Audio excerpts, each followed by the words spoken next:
ప్రతిపక్ష కూటమి వాలంటీర్ల వ్యవస్థను చూసి భయపడుతుందని పచ్చూరు నియోజకవర్గ వైసీపీ అభ్యర్థి ఎడం బాలాజీ విమర్శించారు. మాటూరు మండలం వలపల్ల గ్రామంలో ఆయన ఎన్నికల ప్రచారం ప్రారంభించారు. ప్రతి ఇంటికి తిరిగి ప్రభుత్వ సంక్షేమ పథకాల గురించి వివరించారు. సీఎం జగన్ మీద ప్రజలకు ఉన్న ఆదరణ చూసి ఓర్వలేక ప్రతిపక్షాలు కక్ష కట్టాయని ఆయన అన్నారు. పరచూరులో వైసీపీ జెండా ఎగిరిస్తామని ఆయన ధీమా వ్యక్తం చేశారు.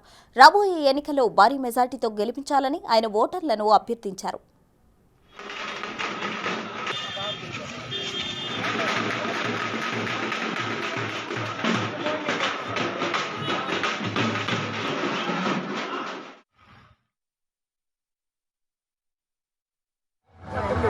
వరపర్ర గ్రామం నుంచి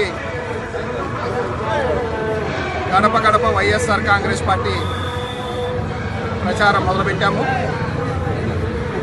ఈ వరపర్రలో ఉన్న పూర్తి సమస్యలు వైఎస్ఆర్ కాంగ్రెస్ పార్టీ అధికారంలోకి రాగానే ఏ విధంగా అయితే ఆంజనేయ స్వామి గుడి ఉందో దాన్ని పూర్తిగా గవర్నమెంట్ ఆధీనంలో తీసుకొని దానికి ఏవైతే సహకారాలు కావాలో గవర్నమెంట్ ద్వారా పూర్తిగా అందిస్తానని చెప్పి ఈ సందర్భంగా మీ అందరికీ తెలియజేసుకుంటూ, సైడ్ కాలువలో రావాల్సిన మురుగు కాలువలు కానీ డ్రైనేజీ సిస్టమ్ను కానీ ఎవరికైతే జగనన్న ఇళ్ల స్థలాలు కానీ ప్లాట్స్ కానీ రాని వాళ్ళు కానివ్వండి, ఈ నియోజకవర్గంలో అలాగే మాటూరు మండలంలో వరపర్ల గ్రామంలో రాజకీయ ప్రాముఖ్యత అవసరం. ఆ రాజకీయాన్ని ప్రక్షాళన చేయాల్సిన అవసరం ఉంది. కాబట్టి రానున్న రోజుల్లో వైఎస్ఆర్ కాంగ్రెస్ పార్టీ ఇక్కడ జెండా ఎగరేస్తుంది. మళ్ళీ జగనన్న కావాలని కోరుకుంటున్నారు. తప్పకుండా ఏదైతే జగన్మోహన్ రెడ్డి గారు ప్రవేశపెట్టిన 33 సంక్షేమ పథకాలతో పాటు రానున్న రోజుల్లో ఈ నియోజకవర్గంలో రాజకీయ ప్రక్షాళన అవసరం. తగిన గుర్తింపు తీసుకొస్తాను.